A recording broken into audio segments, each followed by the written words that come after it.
In this video I want to talk about arithmetic logic unit. So far we have learned so many circuits that can perform some functions on multi-bit values. So we have seen bitwise and bitwise OR, we have seen addition, subtraction, we have seen comparators. So why not put all of them together as a unit and we be able to choose between different functionalities given some inputs. So that is the main reason of arithmetic logic units. Basically, they have a certain set of inputs and they have some outputs, and also they have some select inputs that help us select between different functionalities. So the general structure or the general symbol of an ALU is something like this. We have A, which is an n-bit input, B, which is an n-bit output, we have Y, which is an n-bit output, and then we have F, which is the set of inputs that are being used for selecting different functionalities. So to the right you see the table that is being used to define all these different functionalities. So for example, if the 3 bits for F are 0, 0, 0, the output is going to be the result of bitwise ANDing A and B. Or for example, if F is 1, 1, 1, the result is going to be the result of comparing A and B, whether A is smaller than B or not. I'm going to go over this in more detail. So let's just see what the internal of an ALU looks like. So as you can see, we have multiplexers. Actually, we have two multiplexers. We have AND gates, OR gates. We have multi-bit adder functions, and we have inverters. So first of all the lines that you see here are n bits, except for this one, which is only 1 bit. But even that, we make it n bits by making it go through a zero extender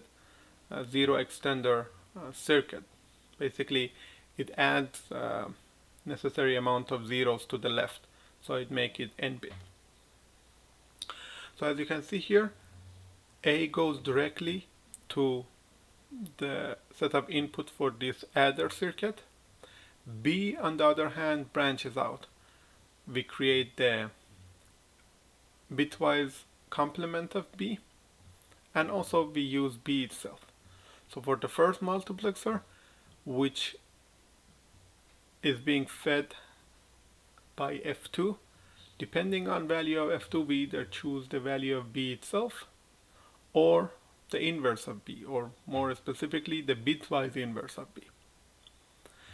And then this result is going to be fed back as the other input in the adder circuit, or the OR, or the AND gate. So again, these are bitwise AND and OR gates. And then finally, whatever is being produced is going to be selected among the 4 inputs of this 4-to-1 multiplexer. So the select signals for this 4-to-1 multiplexer are F1 and F0. So let's just go over a few of these functionalities and see how it performs. So the first one that I want to go over is the ALU being used to calculate the result of bitwise AND of A and B. So as I said, A is basically directly being used. So whenever we apply A, we have A here, we have A here, and also we have A here. But B has to go through multiple steps. So since for wanting Y to be equal A and B, we provide F to be 0, 0, 0. So this is F2, this is F1, and this one is F0. So having F2 as 0 basically means that in this 2-to-1 multiplexer, between B itself and its bitwise complement, B will be chosen. So this will be connected here. So this way we have B here, and also B here. So now the output of this AND gate is going to be A and B. The output of this is going to be A or B. And the output here is going to be A plus B. And this one is the sign bit of the summation, which I will talk about it a little bit later. So for A and B, the value for F1 and F0 is 0. So F1 and F0 both being 0, 0. That means that this input of this 4-to-1 multiplexer is going to be delivered to the output. So that's how we can create A and B in this ALU by selecting the value for F to be 0, 0, 0. One thing that you notice is that the other functionalities are also producing their values, but we don't select them. We only select A and B. Now let's just go through another one. This one is A plus B. So this one is the summation. Don't confuse that with the OR that we had before. So OR has its own place when we want to do only single bit, right? Here what we have is the summation. So to avoid the confusion, for OR I put the vertical line, basically the symbol that we used for system Verilog for OR operator.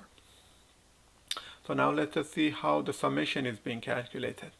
We have A to be directly delivered as one of the inputs of this multi-bit adder, A here and also A here. For the summation, the value for F2 is again 0. So that means that between B and B bar that we have here, B is going to be delivered as the output. So here we have B, here we have B, and also here we have B, because they are all being fed through the output of this 2-to-1 multiplexer. But now, to select the result of summation of A and B, since we know that A or B and A and B are also being calculated, we need to select this input from the 4-to-1 multiplexer, and that's why we chose the values for F1 and F0 to be 1, 0. So if this is 1, 0, this input in from the 4-to-1 multiplexer is going to be selected to be delivered to the output Y. Let's just go through another example. A or B bar. So if you remember, tilde was the symbol that was used in system Verilog to indicate the complement operator. So let's just go through it one more time. We have A here, and A here.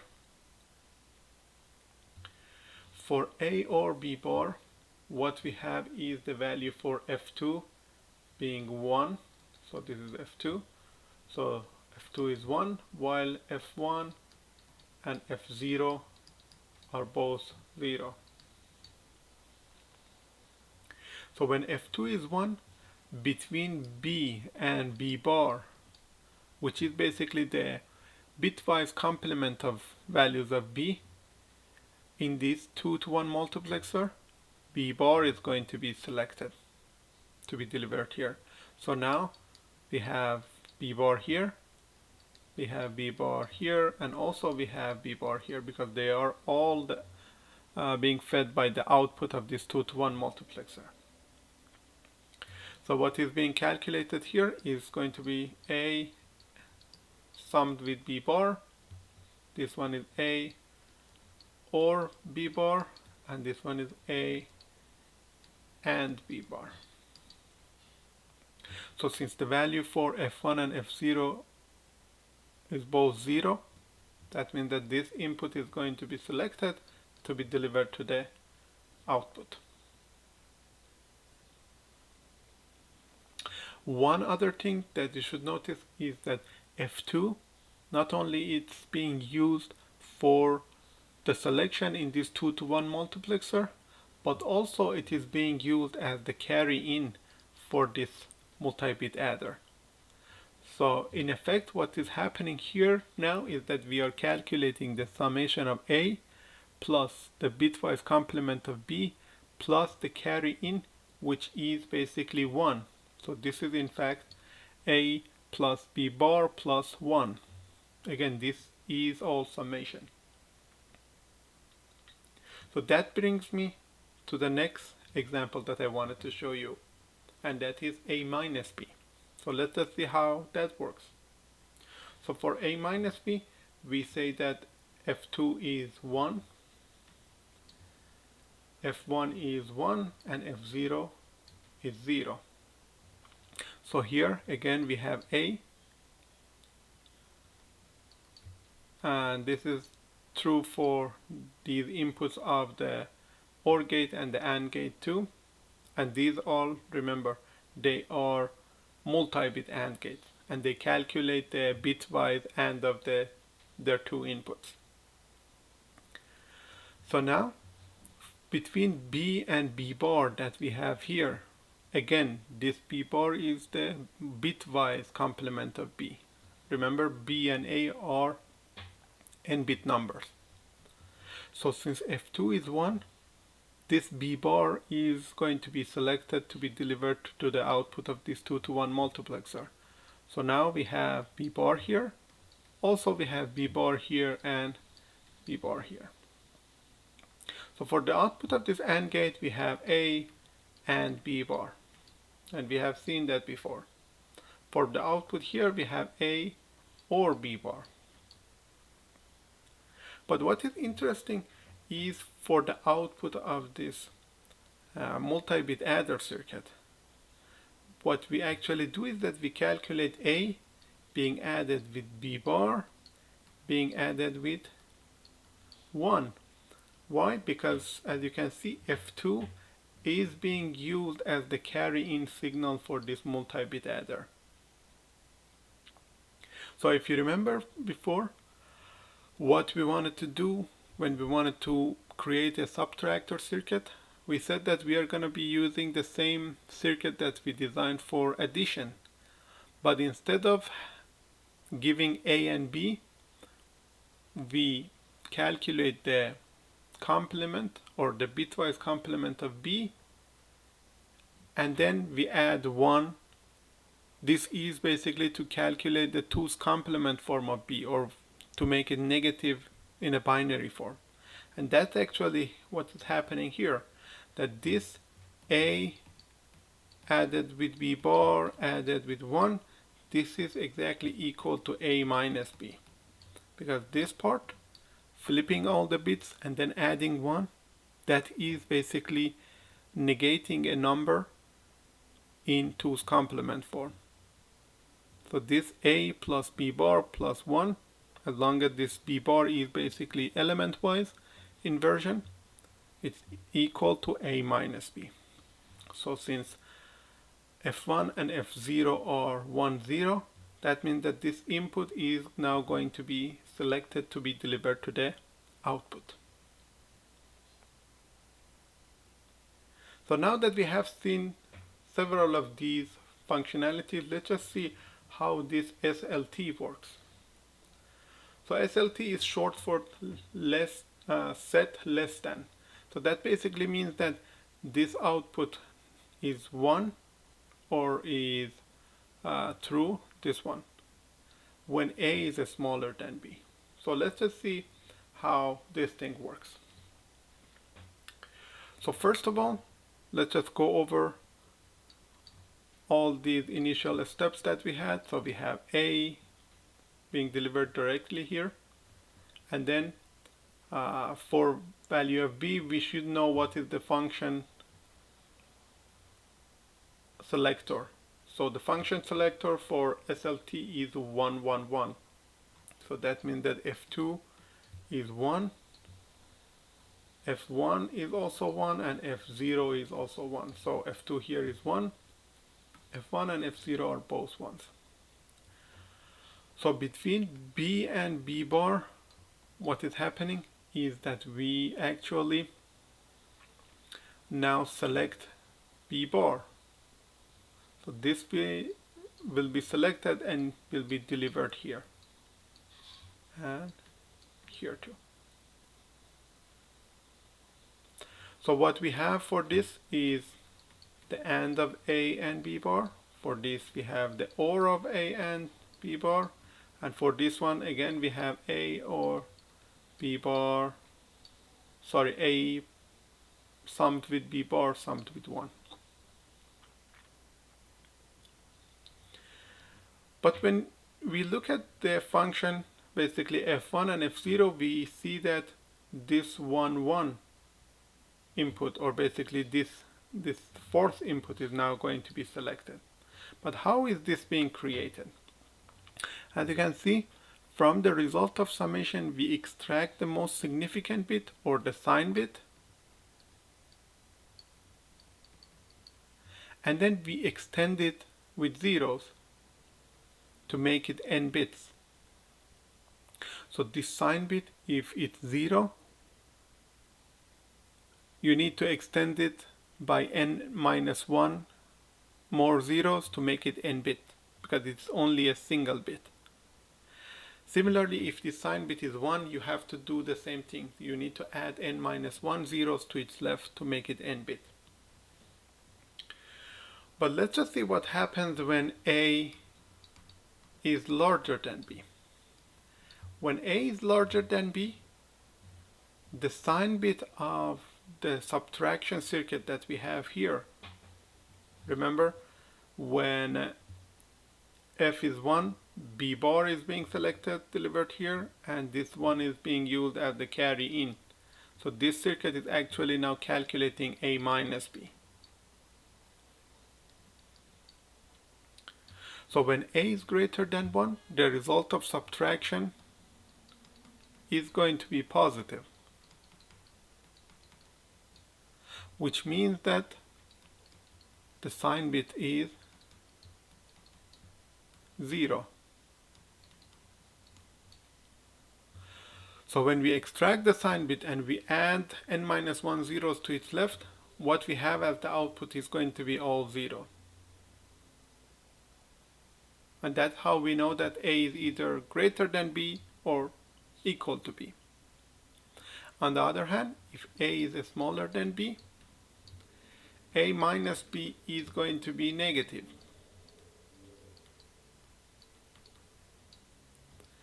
Which makes the sign bit to be 1. So now if we extend this by adding n minus zeros to its left, the final output is going to be an n-bit number with value, with decimal equivalent value to be 1. So as I summarize here, if A is less than B, the output Y should be a 32-bit, or let's just be more general, an n-bit number with the value being 1. And on the left we have all zeros. And if you remember, this is when we represent it as a hexadecimal number. So when n equals 32, n is equal 32, so we are working with 32-bit numbers. This is basically the final result should look like when A is less than B. So when the function select input is 1, 1, 1, F2 equals 1, which basically means that this adder circuit now acts as a subtractor. So 25 minus 32 for these examples of A and B is going to be negative 7.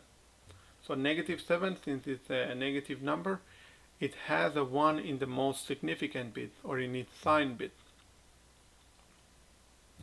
When we have F1 and F0 to be 1, 1, the second multiplexer selects Y as the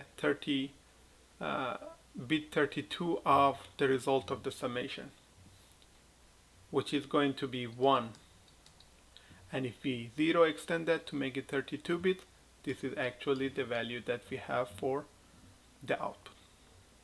So as you can see here, we were able to combine several of these functionalities that we had from before into a single unit, and we can use multiplexers to be able to select between different functionalities